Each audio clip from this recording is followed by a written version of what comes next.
Today is a beautiful spring day and a day of special joy for the whole parish because 10 of our children will receive communion for the first time at this Mass.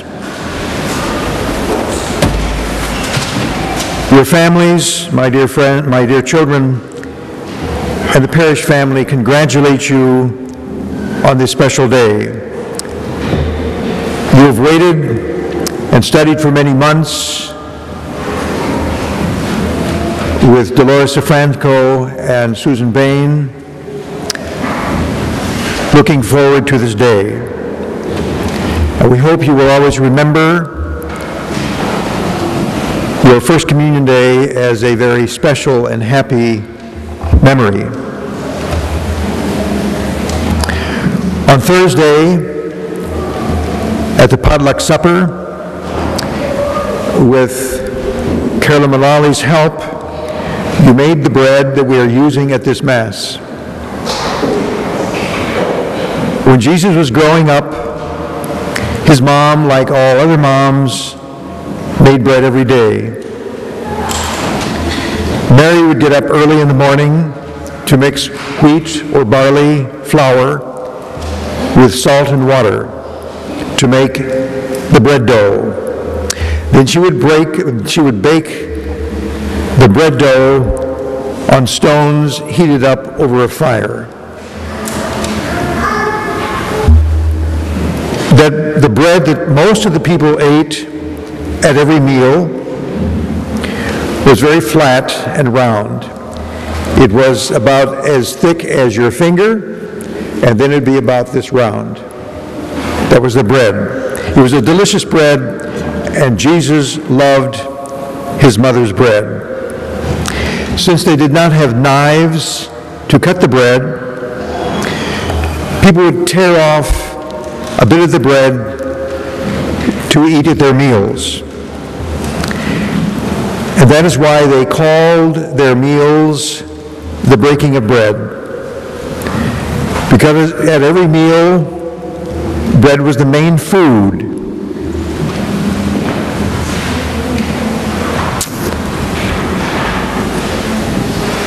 And they would break off pieces of the bread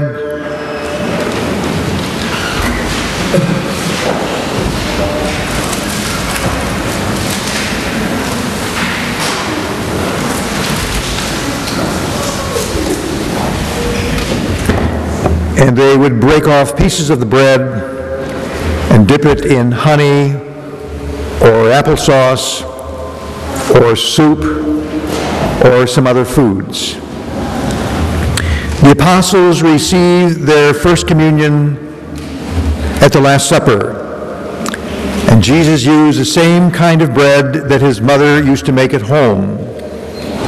And that is why we call all our Last Supper meals, we call them the breaking of bread, or we also use the word Mass or the Eucharist. But in the early church, it was called the breaking of bread. Today we have the breaking of bread at our family table, which we call the altar. This is our Last Supper meal, and here in the breaking of bread, we recognize the presence of the Lord Jesus. Many years ago, on one of our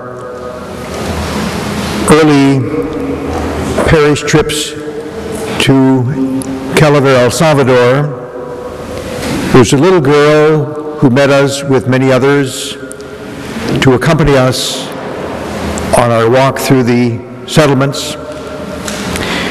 And the people dressed in their Sunday best to meet us. And this little girl, who had received her First Communion 2 weeks before we came, she dressed in her First Communion dress.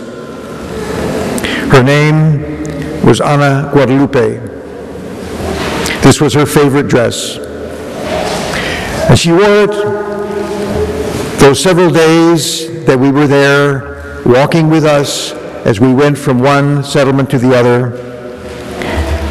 She wore it as we climbed steep mountain paths and as we went down and crossed the Chirola River.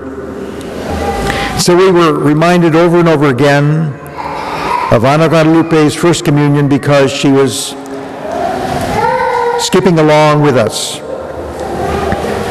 As the days went by and we traveled the dusty footpaths between the villages, her white dress became a bit dirty, but her beautiful smile never left her face.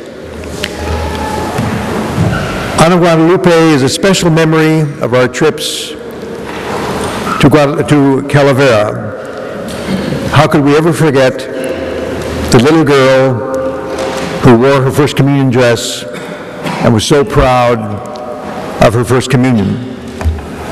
And today, when we visit the villages of Calavera, Ana Guadalupe is there to greet us, and now she's a beautiful young woman who helps in her community.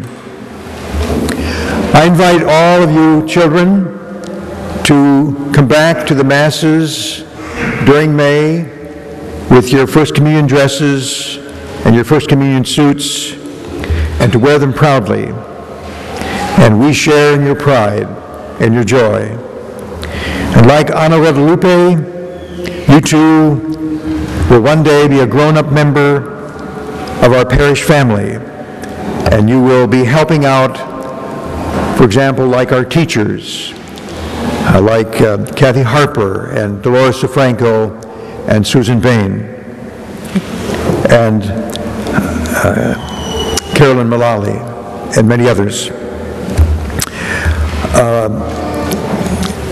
Several years ago, Pope John Paul, when he was still alive, he visited the country of Jordan, and when he was there, he celebrated the First Communion Mass that included 2,000 children receiving their First Communion. And the Pope spoke to the children and said these words, and we can hear them now as words spoken to you, dear children. He said, Jesus is your best friend. He knows what is in your hearts. Stay close to him.